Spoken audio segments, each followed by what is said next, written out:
He is so strong! Who am I talking about? Let's see. He has a lot of legs, has been punched by Vi in the best cinematic ever, and do I really need to keep giving hints? This champion is among the 14 new units joining TFT, and we will get our hands on them on the live servers on Wednesday, June 10th. Hey guys, and welcome back to another ProGuides Teamfight Tactics video. Today, we're going to be looking into patch 10.12, going through the huge change that is the mid-set 3 update, and making some predictions on how our experts think the meta is going to shake out. Welcome to our second video covering the mid-set expansion. This time, we will be covering champions, items, and system changes. Mind that these changes are frequently rearranged on PBE, so we will not be mentioning numbers here, but the general outline of champions and items added. At the end, we're going to hit those predictions about which of the newly introduced stuff is the best and why. Keep in mind that the predictions made in this video are exactly that, predictions. They're subject to change, and we will definitely keep you all updated. The current state of PBE is very fluid, with everything being buffed or nerfed at almost a daily basis. Feel free to share any comments below, giving us your feedback, especially if you have something new to add or you disagree with what we predicted. We will be happy to read them. As usual, if there's anything in the video that changes while we make it, we will update you in the description.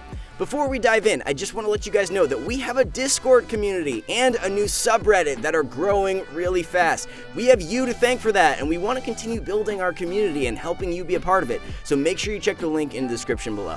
For our question of the day, what is your current favorite build on PBE? Champions leaving. There are 9 total champions leaving us for the rest of Set 3. They have all been quite interesting and part of many S-tier comps in the first half, so let's see who they are. Vel'Koz, Cho'Gath, and Kha'Zix are leaving, since Void is leaving us altogether. All 3 were used in comps with or without their Void origin, and were all around excellent units. They will be missed, except for Vel'Koz's ulti aiming. Misfortune, Kai'Sa, and Kayle are leaving, since Valkyrie flies away too. All 3 were extremely powerful ladies, being the centerpieces or near so for any comp they were in. Sona has been difficult to balance, and the AoE healing is all down to Soraka now, since our 2-cost Mystic is going away. Kassadin is one of the more impactful units we saw in Set 3, especially after his initial buffs. His unique ultimate made his positioning really important and gave an added complexity that was really fun. However, he is a design limiter and he has to go, but we will remember him fondly. Lastly, Lux is going away. She was never a carry, but she was part of so many S-tier comps like Darkstar, Mech Infiltrator, and more. Since Darkstars already have a Sorcerer in Xerath, Lux is taking the hit and being banished to the Shadow Realm a bit earlier. That's it for champions leaving. Only 9 are leaving, but 14 are joining. Let's see who they are. New champions. Nautilus. Our favorite slow-walking astronaut is coming back to the arena, bringing much-needed CC to early vanguards. An itemized 2-star Nautilus, even if he is just holding items, will be amazing in the early game. His Astro synergy is also great, resulting in almost spammable CC. Bard. Bard is perhaps the most unique champion released this set, maybe ever. Pure numbers-wise, he can generate you more gold than Space Pirates, and he's 2-starred and has Astro. Well, that's a fast 9 if I've ever seen one. Teemo. He was standing very still for 3 whole sets, but he's finally here, with his shrooms! Teemo does a ton of damage with his ult and can near spam it when Astro is activated. Astro Snipers is looking good in the PBE meta right now, and our favorite champion to hate could not miss out on the fun. Gnar. The primitive Yordle is the exact same as Set 1 Gnar, a strong bruiser with an extremely impactful ultimate. He's essentially replacing Cho'Gath and is arguably a bit better. Gnar is super flexible since he is ranged initially. You can build any sort of items on him, though he prefers tanky stuff. Overall, a versatile unit that will fit so many comps in the new meta. Illaoi. Another 1-cost brawler. Illaoi does not bring too much other than her battlecast status and the ability to go 2 or even 4 brawlers much earlier, even at level 4 if you get an early Vi. Viktor. He's been nerfed 3 times so far in PBE, that's how strong he is. Viktor comes in to replace Vel'Koz in the 4-cost Sorcerer cost, and boy, he's doing a good job. Too good, maybe. He's an excellent carry that looks decent in Battlecast builds, and even better in Sorcerer, and even Star Guardian comps. And wait until someone gives him that Star Guardian spatula. Urgot. Did you guess right at the beginning? How could you not? Urgot is hitting the arena and he's looking good. Well, as good as Urgot can ever look. His ultimate goes through GA, piercing your carry and your heart as he devours all your hope for victory. His protector status enables him with some inner tankiness, but he's a good splash into any comp that does not really have to put in something specific at level 9 or even before. And if he's protected enough, he can essentially spam his ultimate. If you want to climb, make sure you play Urgot. Nocturne. Replacing Kha'Zix in the 1-cost infiltrator spot, Nocturne is nothing like his set 2 self. He's a bit more of a CC unit instead of damage. He's pretty decent at locking down carries in the early game. Kog'Maw. Voids are back, but this one is wearing armor, so I'm not sure if this is good or bad. Kog'Maw has seen some ups and downs in the PvE and seems to be the new static shiv lover Xayah could never be. Since Battlecast synergizes so well with items that deal damage, combined with Kog's ultimate, he can do unspeakable amounts of damage at any point of the game. Cassiopeia. Finally, a mystic that deals damage. Her utility against shields is also decent and can be an amazing item carrier for blue buff or Morellos early. Be careful, she falls off in the mid game. Zed. Rebels have an infiltrator and he's actually quite good. He's pretty strong against physical damage dealing champions like Jhin. Be careful because he received some well-deserved adjustments in PvE recently, but his final state remains to be seen. He is fairly useless against magic damage dealing carries like Victor or Syndra though. Vayne. This is pretty huge. A 7th cybernetic hits the arena. She's a pretty strong sniper too. Cyber 6Ps has been nerfed to address this of course, but you can now get them at level 6 even. Vayne seems to be a very strong 3-cost carry without needing defensive items too. Her ultimate itself being a defensive item, with attack speed making the aggro reset happen all the time. Riven.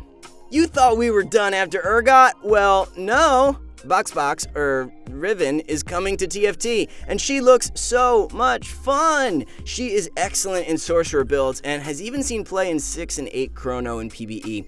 We don't think this will carry on to the live meta, but who knows? She gives some more versatility to various builds, because she's a chrono carry, giving the synergy to comps who need it, and it comes attached to a potential second or first carry. Janna. The new Star Guardian resembles Nami from set 2 a lot. Janna's AoE CC is extremely helpful in the late game, and if you pair it with the attack speed she provides to units her Cyclones hit, her ultimate is amazing. Her Paragon trait is quite interesting, but not really necessary for Star Guardian comps, interestingly enough, since it's tough to go 9 and fit her. Something really interesting you can do with her though, is use a Star Guardian charm on your carry and make it do true damage. That's it for the new champions. There were a few changes to existing champions, rounding out their kits a bit and making them more fun and just better to play. Ezreal. He's now able to cast a lot sooner, but deals a lot less damage. His utility is through the roof now though, and is a solid addition. Syndra. When she kills her targets, the orbs continue on to the next target. This is really great, making Syndra a true carry once more, and allowing her to kill the whole enemy team in less casts. Jhin. Jin's attack speed scales with star level, effectively making his 3-star form much stronger. Aurelion Sol. He's a bit of a mana vampire now, making Rebels even stronger. They are already looking like one of the best comps in 10.12, and with this new ability to slow the enemy down, Asol's looking great. Echo.